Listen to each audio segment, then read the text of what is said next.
मुरादाबाद ही नहीं, आसपास के जिलों का सट्टा किंग व पुलिस की भाषा में माफिया कहलाने वाले अजीम की शुरुआत अपराध जगत में 33 साल पुरानी है। उसके खिलाफ पहला मुकदमा 1988 में हत्या के प्रयास का किया गया था। अपराध जगत के उस समय के सरगना भूड़ी का चौराहा निवासी इस्लाम उसकी बहादुरी पर फिदा हो गया और उसे अपने जुए के कारोबार में शामिल कर लिया। 1 साल बाद इस्लाम के कहने पर अजीम ने इस्लाम को धमकी देने वाले को बुरी तरह मारपीट कर अस्पताल पहुंचा दिया, जिसमें अजीम इस्लाम का राइट हैंड कहा जाने लगा। इस मामले में भी थाना कोतवाली पुलिस ने अजीम के खिलाफ धमकी मारपीट का मुकदमा दर्ज कर लिया था, जिसमें उसकी जमानत हो गई थी। इसके बाद अजीम 10 साल तक इस्लाम के साथ खुलेआम जुए और सट्टे के काम को करता रहा। इन सालों में उसके खिलाफ कोई मुकदमा दर्ज नहीं किया गया। तीसरा मुकदमा थाना कोतवाली पुलिस ने 1990 में अजीम के खिलाफ सख्त कार्यवाही करते हुए दर्ज किया, जिसमें उसे लूट की धारा 294 उस पर तहरीर के आधार पर लगाई गई।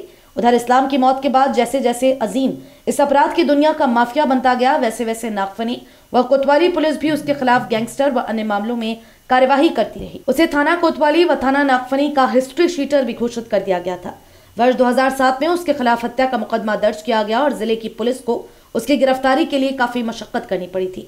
इतना ही नहीं, हत्या के आरोप में कोतवाली पुलिस द्वारा गिरफ्तार किए गए अजीम को उस समय भी प्रेस से बचाते हुए उसका चालान कर जेल भिजवा दिया गया था। कई सालों से क्राइम की कवरेज करने वाले क्राइम रिपोर्टर का सपना था कि आखिर सट्टा जुआ माफिया हिस्ट्री शीटर अजीम कैसा दिखता है। सभी उसे देखना चाहते थे, लेकिन हर बार थाना स्तर पर ही सेटिंग कर व मुंह पर कपड़ा बांधकर जेल के लिए भिजवा दिया जाता था। किसी क्राइम रिपोर्टर या मीडिया से जुड़े लोगों के पास इस माफिया का कोई फोटो तक नहीं था। एसएसपी बबलू कुमार ने जब नशा कारोबारियों के बाद जुआ और सट्टा माफियाओं के खिलाफ अपनी जांच पड़ताल शुरू की, तो वह इस हिस्ट्री शीटर के खिलाफ दर्ज हुए मुकदमे की धाराओं को देखकर हैरान रह गए।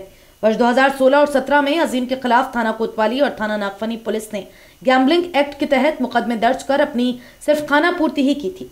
एसएसपी बबलू कुमार ने इन धाराओं को हैरानी से देखते हुए आदेश दिए कि अब अजीम जैसे माफिया को मामूली धाराओं में गिरफ्तार नहीं किया जाएगा। उसका जो भी एजेंट पकड़ा जाता है, जाहिर है कि वह अजीम के लिए काम करता है।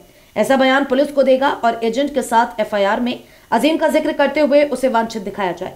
और एसएसपी बबलू कुमार के आदेश पर पिछले दिनों में अजीम के पकड़े गए 8 एजेंट्स के साथ उसका भी नाम 8 मुकदमों में लिखा गया था और माफिया को एक माफिया की निगाह से देखते हुए उसके खिलाफ सख्त कार्यवाही भी अमल में लाई गई। अजीम के खिलाफ अब तक 25 आपराधिक मामलों के मुकदमे दर्ज हो चुके हैं। ऐसा पहली बार ही हुआ है जब जिले के सट्टा जुआ माफिया अजीम को एसएसपी बबलू कुमार ने प्रेस से रूबरू कराते हुए उसका परिचय कराया। एसएसपी बबलू कुमार के सवाल के जवाब में अजीम ने बताया कि उसका एक बेटा एक्सपोर्ट का काम करता है, जबकि दूसरा एक इंग्लिश मीडियम स्कूल में पढ़ाता है। एसएसपी बबलू कुमार ने मन की बात को कुछ इस तरह बताया कि युवा पीढ़ी के लिए नशे की तरह ही सट्टा भी खतरनाक है। एसएसपी बबलू कुमार ने कहा कि जिले में पुलिस कप्तान का चार्ज लेते ही उन्होंने नशा कारोबारियों के खिलाफ मुहिम शुरू की थी, जिसमें जिले के कई नशा कारोबारियों को जेल भेजा गया है। एसएसपी ने कहा कि जिस तरह नशा देश की युवा पीढ़ी को बर्बाद कर रहा है, उसी तरह जुआ सट्टा भी घरों में बर्बादी का मुख्य कारण बना हुआ है। उन्होंने बताया कि सट्टे की लत में पड़ने के बाद लोग ये भी भूल जाते हैं कि उनके बच्चों ने खाना खाया भी है या नहीं। इतना ही नहीं, दूसरे राज्यों में कुछ लोग इससे बर्बाद होने के कारण आत्महत्या तक कर चुके हैं। उन्होंने बताया कि इस अपराध में कोई बड़ी सजा तो नहीं है, लेकिन अपराध इतना संगीन है कि घर के घर बर्बाद हो जाते हैं। इसलिए उन्होंने चुनाव से पहले ही जिले के सभी बड़े खाईबाड़ों की सूची तैयार कर ली थी और चुनाव समाप्त होते ही इस पर काम शुरू भी कर दिया गया है। एसएसपी बबलू कुमार ने बताया कि सर्विलांस और क्राइम ब्रांच यूनिट को सट्टा माफिया अजीम की लोकेशन रुड़की प्राप्त हुई थी और टीम रुड़की पहुंची और अजीम को गिरफ्तार कर लिया गया। इसके कब्जे से 2 मोबाइल फोन, 1 स्कूटी, रजिस्टर और सट्टे की पर्चियां भारी मात्रा में बरामद की गई हैं। उन्होंने बताया कि जो 55 नाम अजीम के एजेंट के उसके मोबाइल फोन से मिले हैं, उनकी गिरफ्तारी के लिए भी योजना बना ली गई है। इस मौके पर SP city Akhilesh Bhadauria, ASP Sagar Jain, CO crime branch अग्रही, सीओ कोतवाली भी मुख्य रूप से मौजूद रहे। SO Nagphani Jaiprakash, SHO Mughalpura Amit Kumar, SSI Kotwali Sunil Kumar सहित अजीम को गिरफ्तार करने वाली टीम में शामिल पुलिसकर्मी मौजूद रहे। एएसपी सागर जैन ने हमारे क्राइम रिपोर्टर खालिद खान को जानकारी देते हुए बताया कि अजीम को जेल भेज दिया गया है और अब उसके साथियों की तलाश की जा रही है।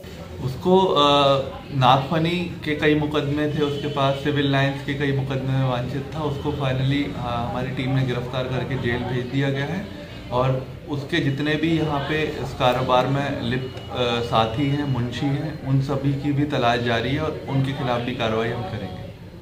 Thank you.